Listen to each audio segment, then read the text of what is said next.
You can't just look at the individuals because, you know, you have to look at the environment that they're set in that creates these conditions for them to have to live. But, you know, it's like everybody out here want to be a tough guy, killer, a gangster, you understand? But most of the killers and gangsters I know either got all day or dead. In the late 90s, Suge Knight and his bodyguard, Jake Robles, had formed a close relationship. They went to parties, award shows, and even fight events together. But just like people would expect, he was Suge's bodyguard, so they had to go everywhere together. But the missing part of that information was that they had been friends since they were kids, and even belonged to the same gang. However, their closeness and desire to always check their ops would eventually cost Big Jake his life. Suge would watch his friend, who had been with him through all of his hardest moments, die beside him. This is the story of Jake Robles, the role he played in Death Row Records, and how he went down. But the way I was treated. And then if you look at a person before you judge me, you gotta look at it with the situation that was brought to me. The history of Suge and Big Jake. Suge Knight had just opened his Los Angeles-based record label, Death Row Records, and was hiring people to promote it. He was hoping to rehabilitate former gang members because it was a major system failure. Sending gang members straight out of prison into society wasn't a good way to keep them off the streets, and Suge knew that. When Jake was getting ready to leave prison, Suge employed him to handle marketing for Death Row Records, and he completely outdid himself in the role. By the time he was leaving prison, the label already had some of the hottest artists in the game and were dominating the hip-hop music scene. It was only normal for the arrangement to continue after Jake was released. As he started working side by side with Suge, they soon became best friends. I felt that family and unity and love is the most important thing you have. And that people feel that other things stronger than love, is nothing stronger than love. What led to Jake's death? There's a famous proverb that goes, when two elephants fight, the grass gets trampled. It means when powerful forces go to war, their people are the ones who suffer. And that was the case with Jake Robles. To understand Jake's death, we would have to analyze the lives of two hip-hop giants at the time, Suge Knight and Sean Combs, best known as Puff Daddy, or later P. Diddy. The story is that you got Dre and DOC out of their Ruthless Records deal, and what I read, they were handed over, no money exchanged. How did you pull that one? I think it's the mind, the battle. The battle with your mind. I mean, in 1984, Dr. Dre wanted to leave Ruthless Records because he believed he wasn't getting proper treatment and getting paid the right amount in royalties. So he contacted Suge Knight, who then contacted the DOC so they could get a lawyer to help Dre leave Ruthless Records. As they anticipated Dre's departure from Ruthless Records, Dre, Suge, DOC, and Dick Griffey started working together to start a record label. Anybody else to do. So my vision is to say, look, let all the little young guys know if they come to Death Row and they produce the track, they get their credibility, they get their money. Same thing with the artists. Suge had already secured deals from Eazy-E for Michelet, Dr. Dre, and DOC, so there were already members just waiting for the label to become registered. Suge Knight then contacted Michael Harris, also known as Harry O, a businessman facing a drug charge, and pitched the idea of Death Row Records to him. Michael Harris liked the idea and created a company called Godfather Entertainment to serve as the parent company of the record label. Suge's record label was growing steadily, and in 1995, artists from the label were nominated for the Source Awards. On August 3rd, 1995, when he got the chance to talk at the Source Awards, he used the time to send not-so-subtle jabs at the CEO of Bad Boy Entertainment. Puff Daddy created Bad Boy around the same time Suge created Death Row Records. He dropped out of Howard University to intern at Uptown Records. In real Sean Combs nature, he climbed up the ladder pretty fast and was appointed as the vice president of Uptown Records just after a year of interning, but he was dismissed in 1993, and that gave him the motivation to start his own label. Bad Boy gained fame in the rap community after signing the Notorious B.I.G. and Craig Mack. Puff Daddy would appear in his artists' music videos, dancing to their music, and sometimes even ad-libbing in their studio recordings. Suge Knight seemed to have an issue with that. Any artist out there want to be an artist and want to stay a star, don't want to have to worry about the executive producer trying to be all in the videos, all on the record, dancing. Come to Death Row. While the comments could have come off as some sort of advertisement, it sounded much more like disrespect to Bad Boy Entertainment and their boss. It sounded like he was basically calling Puff out for being a flashy manager who wrote the backs of his artists, always adding himself to their tracks or music videos. That's what I was saying earlier. I think it was, regardless if it's Puffy or any other entrepreneurs of his P or whatever, you gotta get those youngsters their chance. A short time after this, Suge made a deal with Tupac and got him on a $3 million deal. This would be one of the most talked about deals in hip-hop for a long time. Jay Black, a former member of Bad Boy Entertainment, revealed how the events of that night at the Source Awards led to an unending beef between Suge and Diddy. For instance, that Source Awards thing, you know, that was one of the first Source Awards, and you had the two biggest labels in music.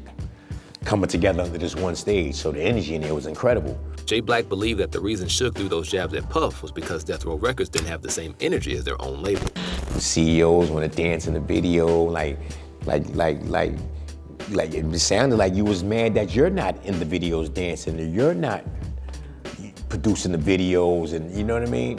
After Suge's many outbursts on the Source Awards stage, Diddy's Crip Boys were ready to give Suge Knight a beating, but Puff Daddy decided to approach the Death Row Records CEO and first understand the situation. Suge claimed that he wasn't referring to Puff Daddy. He said that the diss was aimed at Jermaine Dupri, another label exec whom they dissed a lot at Death Row Records. His excuse was enough to de-escalate the situation and prevent an impending fight. But Suge Knight's claims were soon proven wrong when he attended Jermaine Dupri's birthday party a month after the Source Awards, which was on the 24th of September 1995. If Suge Knight actually had beef with Jermaine Dupri, he wouldn't have shown up to his birthday party. On the night of the party, he was in attendance with his bodyguard and friend Big Jake when a fight erupted. The major theory behind the issue was that Suge Knight and Puffy met at Jermaine's party and had issues because of what Suge said at the Source Awards. But Gene Dill, a former bodyguard of Puff's, gave a different account of the incident. He said that Big Jake was talking to a lady named Nicole, the girlfriend of a man named Jason.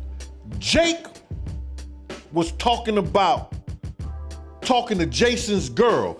Jason's girl, Nicole. Gene Dill said Suge Knight and Jake started to talk crazy to Nicole, said she was doing nasty things with the members of Bad Boy Entertainment. Suge Knight and your man Jake said to Nicole, oh, you sucking them West Coast, them East Coast niggas' dick. You know what I'm saying? And they talking crazy to her.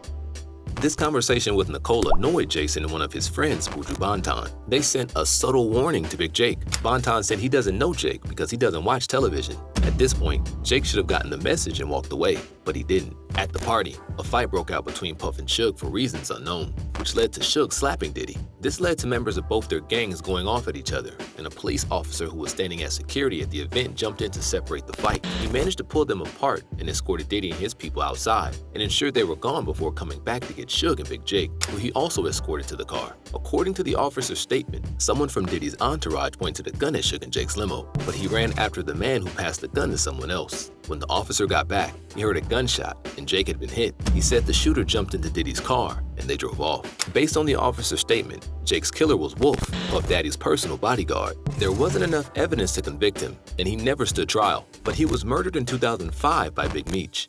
Who really killed Jake? It's been 28 years since Jake Robles died, and the murder has still remained unsolved. People believe Wolf did it, and Puff Daddy got blamed for it, but Gene Dill confirmed that nobody related to Bad Boy Entertainment was involved in the shooting.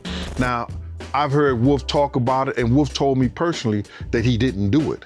He said Wolf confided in him that he wasn't responsible for the shooting, but the circumstances surrounding the shooting were blurry.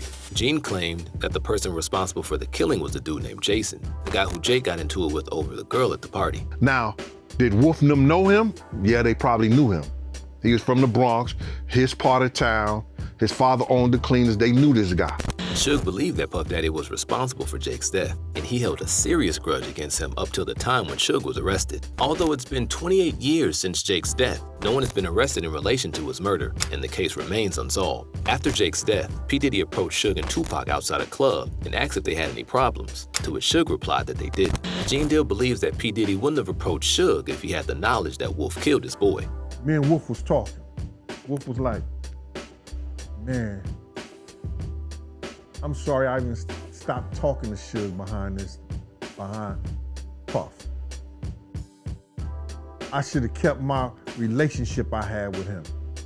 Anthony Jones, also known as Wolf, worked as Diddy's bodyguard for over a decade. He was an ex-convict with the same gang affiliation as Diddy. Even when P. Diddy was arrested for causing a ruckus at the club, Wolf was there. But in 2005, he was shot outside a club in Atlanta after getting into a fight with Big Meech, another bodyguard, over a woman. Suge accused him for years, blaming him for Big Jake's death. Now that he was dead, there was no way to prove if Wolf was actually responsible for the shooting. And Puff's reaction to Wolf's death, Puffy didn't seem too concerned, because maybe to him, it was just another careless death. Years later, another one of his former bodyguards would accuse him of using Wolf's death to make profit. The former guard said that Puff Daddy told Wolf's mom that he didn't owe Wolf anything. Wow, what a sad send-off for your loyal guard. But it seems like that's just the way it is in Diddy's empire.